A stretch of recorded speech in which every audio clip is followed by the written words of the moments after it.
जय मसीह की आप सभी का स्वागत है। आज हम सीखते हैं कि यीशु मसीह के आने से पहले क्या क्या होगा। उन चिन्हों को देखेंगे क्योंकि आज संसार में बहुत सारे भ्रमत सुसमाचार प्रचार किए जा रहे हैं और बहुत लोग इस तरीके का प्रचार कर रहे हैं कि यीशु मसीह तो आ जाएंगे हमारे शताब से पहले, जो 7 साल का शताब होगा उससे पहले ही यीशु मसीह आ जाएंगे।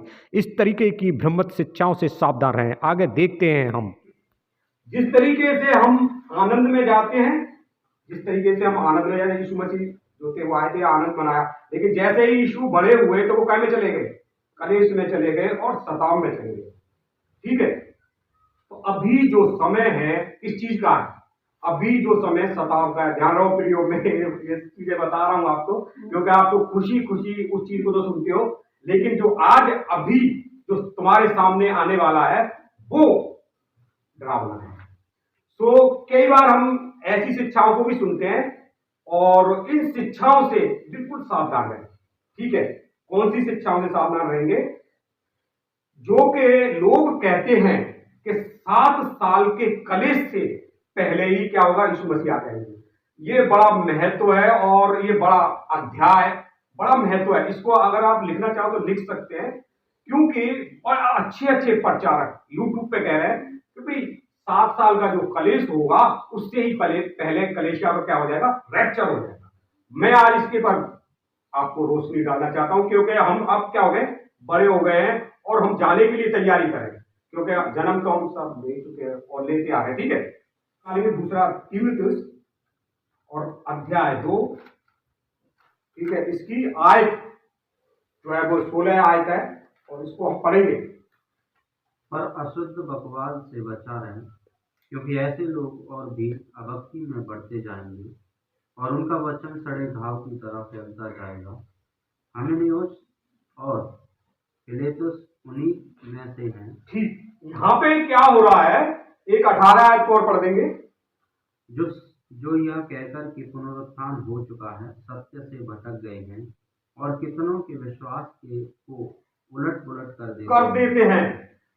तो यहाँ पे एक रहस्य छुपा हुआ है और इस रहस्य को मैं आपके सामने प्रकट कर रहा हूं और इसको समझ लो। यहाँ पे लिखा हुआ है, पर अशुद्ध बकवास से बचा है, क्योंकि ऐसे लोग और भी अभक्ति में बढ़ते जाएंगे और उनका वचन सड़े घाव की तरह फैलता जाएगा। और हुमिनयुस और फिलेतुस उन्हीं में से एक हैं जो यह कहकर के पुनरुत्थान हो चुका है सत्य से भटक गए हैं और कितनों को विश्वास से उलट पुलट कर देते हैं। उस वक्त पौलुस इस चीज को बता रहे थे और वहां पे किस तरीके की शिक्षा हो रही थी, इसके ऊपर विशेष ध्यान देंगे। किस तरीके की शिक्षा हो रही थी कि भाई लोगों, पुनरुत्थान क्या हो गया? पुनरुत्थान क्या हो गया? लोग तो जीवित हो गए। यीशु मसीह ने जो लोग थे उस समय, जो हम इंतजार कर रहे हैं, हम किस चीज का इंतजार कर रहे हैं? यीशु आएंगे।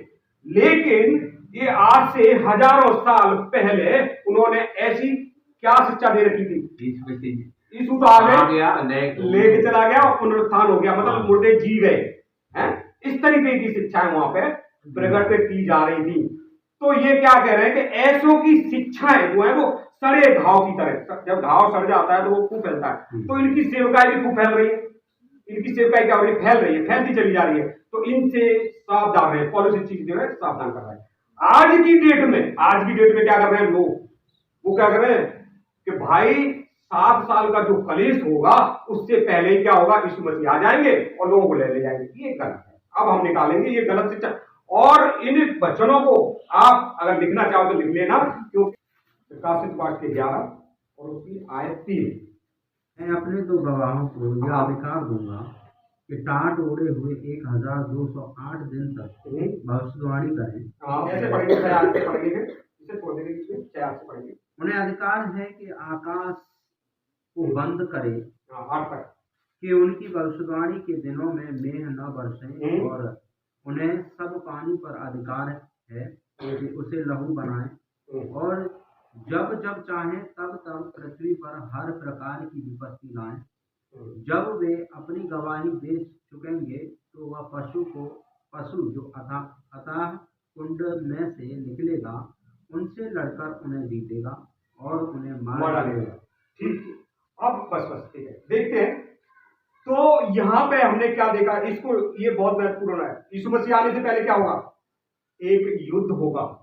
अगर हम पीछे से और अध्ययन करते हैं, अच्छी तरीके से अध्ययन करते हैं, तो हमें पता चलता है एक भयानक युद्ध होगा यीशु मसीह आने से पहले, जो कि बहुत ही डरावना युद्ध होने वाला है। ठीक, और हम उसी घड़ी में हैं आज। हम आज उस घड़ी में, मैं ये नहीं कह रहा कि ये युद्ध वही है, मैं आपको प्रूफ दूंगा। अगर इससे छठी तुरई जो फूकी जाती है उसमें ये सारी चीजें आपको मिलेंगी। इसके बाद क्या होगा? दो गवाह आएंगे। इसके बाद क्या होगा? वहां पे दो गवाह आएंगे, और ये दो गवाहों के समय में क्या होगा? ये दूसरा चिन्ह होगा आपका, 3.5 साल तक सूखा पड़ेगा, बारिश नहीं होगी, क्योंकि बच्चे ने आपको सिखा रखा है उनके समय में क्या होगा? बारिश नहीं होगी। ठीक, दो बात होगी, पहले क्या होगा? युद्ध होगा, फिर दो गवाह आएंगे, और उनके समय में सूखा पड़ेगा, यानी कि बहुत संकट में आ जाएगा। ये 3.5 साल का कलेश है। ये क्या है? 3.5 साल का कलेश है, जो गवाह होंगे। इसके ही बाद जैसे ही उनका समय पूरा होगा, तो क्या लिखा है? वो पशु आ जाएगा। कहां से निकल के आ जाएगा? अथाह कुंड से वो पशु निकल के आएगा, और वो क्या करेगा? उनको मार डालेगा, और उनकी लौथ है या उनका शरीर क्या होगा? 3.5 दिन तक, 3 दिन तक वो पृथ्वी पड़े रहेंगे। और ये कहां पड़े रहेंगे? यरूशलेम में। कहा? जहां उनका प्रभु भी, यहां पे एक चीज लिखी हुई है कि वहां पे आत्मिक रीति से सदोम और मिस्र का है। वहां पे सदोम और नहीं का, मिस्र का है। और मिस्र जो है, फिर एक जगह बाइबल बोलती है कि वो ही दोबारा से लौटकर आ जाएगा। कौन आ जाएगा? वो जो धर्म था, जो पहले जो धर्म था, वो पशु के विषय में एक रहस्य है यहाँ पे, वो लौट के आ जाएगा, और ये धर्म यहाँ पे आ जाएगा। और आएगा तो कहने को वो मिस्र को क्या नाम है, लेकिन वो आज में उनके जो कार्य होंगे, उनके जो तरीके जो होंगे, जो मिस्र में जो होते हैं, मिस्र में कहता है जादू टोना, तंत्र मंत्र और मूर्ति पूजा, ये चीज वहां पे मौजूद आ जाएगी। ठीक है, ये 3.5 साल का कलेश होगा। फिर 3.5 साल का कलेश कौन करेगा? Jesus growth. 3.5 साल का कलेश कौन करेगा? जीसस ग्रोथ ही। देखते हैं हम यहाँ पे आगे देखेंगे। देखो मत्ती में हमने यहाँ पे देख लिया है, दूसरा प्रश्न लिखा है, और ये अध्याय 2 और आयत 1 से 3 आयत तक।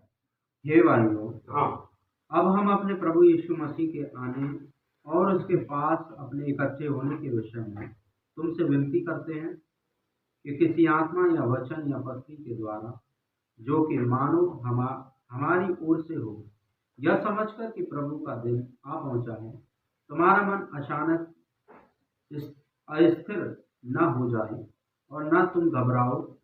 किसी रीति से किसी के धोखे में न आना, क्योंकि वह दिन न आएगा जब तक धर्म का त्याग न हो ले, और वह पाप का पुरुष अर्थात विनाश का पुत्र प्रकट न हो। ठीक है, यहाँ पे कोई डाउट नहीं कर रहा है, पौलुस कह रहा है, यहाँ पे समझा रहा है पौलुस। हे भाइयों, अब हम अपने प्रभु यीशु मसीह के आने और उसके पास अपने इकट्ठे होने के विषय में तुमसे विनती करते हैं। देखो पौलुस क्या कह रहा है कि जब हम प्रभु के पास इकट्ठे होंगे, और उस विषय के विषय में हम क्या कर रहे हैं? तुमसे विनती करते हैं कि हमारे से कोई भूल चूक हो गई हो, या जो पहले मैंने बताया था बकवाद, जो लोग बकवाद कर रहे थे, उनकी आपने सुन ली है कि यीशु तो आ गए, पुनरुत्थान हो गया। अगर ऐसा कुछ हो गया है, तो हम आपको आज यहाँ पे बिल्कुल क्लियर कर रहे हैं कि आत्मा या वचन या पत्री के द्वारा मानो हमारी ओर से हो, और तुमने ऐसा समझ लिया कि वो दिन आ गया है कि यीशु तो अब आने वाले हैं। यीशु क्या है, ऐसा आपको लगता है, तो फिर वो कहते हैं कि किसी रीति से, 30 की पढ़ता हूं, किसी रीति से किसी के धोखे में ना आना, क्योंकि वह दिन ना आएगा जब तक धर्म का त्याग ना हो ले, और वह पाप का पुरुष अर्थात विनाश का पुत्र प्रकट ना हो। यहां पर बिल्कुल साफ है, सबके समझ में आ गया होगा कि ये पाप का पुरुष प्रकट होगा जब ही यीशु आएंगे। और आप सब देखते हैं आज कि हमारा जो धर्म है, हमारे जो संसार का सारे धर्म को क्या होगा? नाश किया जाएगा। एक धर्म जो हमारे भले कार्य होते हैं, और एक जो आज मसीह विरोधी के आने से पहले योजना बन रही है। तो ये सबने सुना होगा कि एक ही धर्म होगा, यानी कि एक ही रिलीजन होगा, एक ही वर्ल्ड में एक ही करेंसी होगी, और एक ही लीडर होगा। ऐसा आपने सुना होगा, वन वर्ल्ड ऑर्डर, और इसे कहते हैं न्यू वर्ल्ड ऑर्डर। ये चीज की तैयारी हो रही है, और ये क्या होगा, यहाँ पे ये वचन बताता है, क्या बता रहा है कि पहले धर्म का त्याग हो जाएगा। और इस चीज की क्या हो रही है, बिल्कुल क्या हो रहा है, बिल्कुल चल रहा है, हमारे बिल्कुल नजदीक है, हम देखते देखते इस भविष्यवाणी को हो रहा है। तो ये चीज आ गई, ये चीज क्या हो गया, क्लियर हो गया। यीशु मसीह जब तक नहीं आएंगे जब तक ये व्यक्ति पाप का पुरुष प्रकट ना हो गया। सबको, किसी को डाउट तो पूछ सकते हैं, मैं फिर आगे जा रहा हूं थोड़ा। अब क्या होगा उस समय भी देखो, और मैं 2-3 चिन्ह देता हूं। पहला थिस्सलुनीकियों अध्याय 4,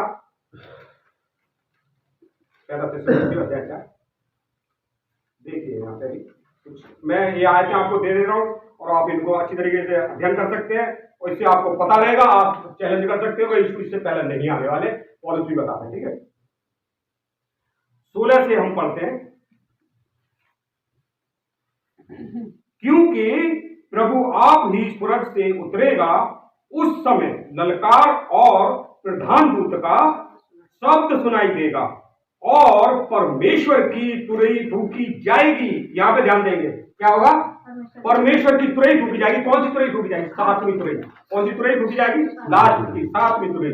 और इसमें 7वीं जब तुरही फूंकती है तो ये तुरही हमारे को पूरा प्रूफ देती है कि हाँ यीशु मसीह जब ही आएंगे, जब ये सारे कार्य पूरे होंगे, ठीक है, तब हम जो जीवित और बचे रहेंगे उसके साथ बादलों पर उठा लिए जाएंगे हवा में और साथ रहेंगे। और क्या होगा, हम साथ रहेंगे, ठीक। एक वचन मिल गया, इसमें मुख्य जो चीज की क्या थी, हम बादलों को उठाए जाएंगे और तुरही फूकी जाएगी। ये तुरही कौन सी होगी, 7वीं तुरही। दूसरा भी हम देख लेते हैं फटाक से, पहला कुरिन्थियों और 15 और इसका